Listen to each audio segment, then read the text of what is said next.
आवाज news true voice. నమస్కారం Awaaz news కి స్వాగతం। గార్ల మండలం పరిధి పెనిరెడ్డిగూడెంలో త్రాగునీటి కోసం రోడ్డెక్కిన ప్రజలు సుమారు వారం రోజుల నుంచి నీళ్లు రావడం లేదని ప్రజలు ఆవేదన చెందుతున్నారు।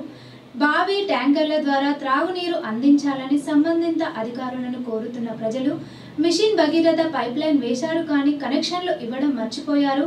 మిషన్ భగీరథ ద్వారా నీళ్లు ఇచ్చే విధంగా చర్యలు చేపట్టాలని ప్రజలు కోరుతున్నారు।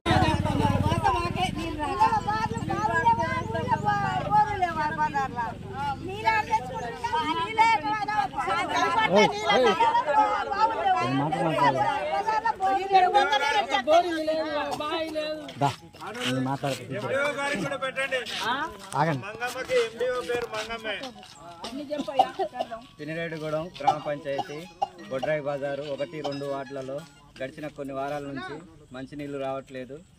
ఈ విషయం అధికారుల దృష్టికి, సెక్రటరీ దృష్టికి, గ్రామ పంచాయతీ సిబ్బంది దృష్టికి తీసుకొచ్చాము। వారు కూడా వచ్చారు। వచ్చి చూసిన తర్వాత కూడా ఇక్కడ వాటర్ అనేది రావటం లేదు।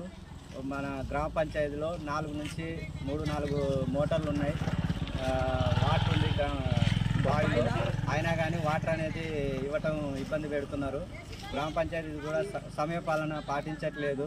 గ్రామ సెక్రటరీ కూడా ఎప్పుడు దీన్ని ఒకసారి వచ్చి పరిష్కరించారు, మళ్ళీ తర్వాత 2 రోజుల నుంచి రావడం లేదు।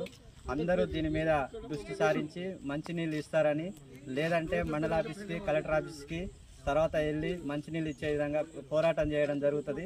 లేదంటే మాత్రం ఖచ్చితంగా ఆందోళన చేసి గ్రామ పంచాయతీని కూడా ముట్టడం చేయడం జరుగుతుంది। ఒకవేళ వాటర్ ఎందుకు రావట్లేదంటే కరెంటు ప్రాబ్లం ఉందని చెప్తున్నారు। కరెంటు ప్రాబ్లం ఉన్నప్పుడు, నిజంగా కరెంట్ ఉన్నప్పుడు కూడా వాటర్ అనేది సరిగా రావట్లేదు। కరెంటు లేనప్పుడు మాత్రం దాన్ని మరి ఎమ్మటే పరిష్కరించి వాటర్ వచ్చే విధంగా ఎవరు చర్యలు తీసుకోవట్లేదు। దానికి 1-2 రోజులు మళ్ళీ టైం పెడుతున్నారు। వాటర్ అనేది ఎండాకాలం వచ్చింది, ఈ వాటర్ ఇబ్బంది పెట్టడం ఈ విధంగా మంచిది కాదు। దయచేసి అందరూ ఆలోచించి అధికారులు, గ్రామ సిబ్బంది, సెక్రటరీ, మాజీ సర్పంచ్ అందరూ కూడా దీన్ని ఈ విషయాన్ని పరిష్కరించి